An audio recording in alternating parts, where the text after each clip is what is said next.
Bonjour Stéphane. Bonjour. Un petit retour sur les événements de cet été. Les marchés actions ont reculé de 10% entre le 10 juin et le 8 août. Dans le même temps, la politique monétaire de plus en plus accommodante a contribué à une nouvelle baisse des taux d'État. Le 10 ans français est maintenant à son plus bas historique à 1,25%. Comment a réagi le fonds patrimoine by Alexandre dans cet environnement? Eh bien, le fonds a plutôt bien joué son rôle défensif. En effet, entre le point haut de mi-juin et le point bas de début août, le fonds a limité son recul à seulement 2% au cœur de la tourmente. Il a été pénalisé par sa poche action et aussi sur la partie obligataire, à la fois par son exposition à certains taux variables et aussi à la remontée de l'aversion au risque sur certaines obligations. Néanmoins, le fonds a maintenant rattrapé l'essentiel de la baisse enregistrée pendant cette période et la performance depuis le début de l'année est maintenant proche de 3%, avec une volatilité toujours limitée qui est de 1,6 actuellement. Avez-vous été amené à modifier votre allocation obligataire durant l'été?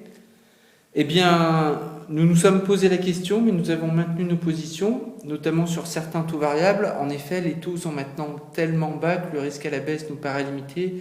Et à contrario, si une remontée des taux devait se produire, on profiterait de la revalorisation de ces titres. Par ailleurs, nous avons maintenu notre exposition sur des obligations de maturité court terme, notamment sur le high yield, car nous les jugeons actuellement particulièrement attractives, notamment au regard de certaines obligations de catégorie investment grade, mais de maturité 7 ans, qui offrent aujourd'hui un rendement tout juste supérieur à 1%. Et concernant l'exposition action?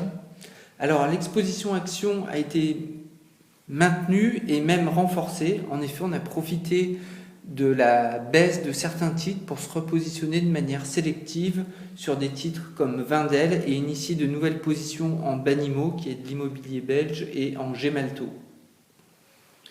On entend beaucoup de choses aujourd'hui sur la fin du potentiel des marchés obligataires. Quel est votre sentiment? Alors tout d'abord, je crois qu'il est important d'expliquer, quand on parle d'obligations, de quoi parle-t-on? D'obligations d'État, d'obligations d'entreprise, d'obligations convertibles, d'obligations de court terme, high yield, long terme, taux fixe, taux variable. Comme vous le voyez, le monde des obligations est très différencié. On n'a pas simplement une seule catégorie.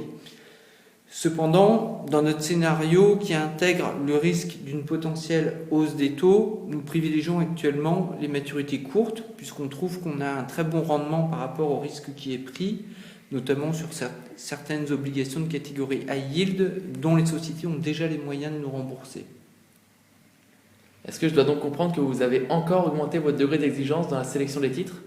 Oui, tout à fait. Nous avons apporté des critères de sélection additionnels pour introduire les titres en portefeuille.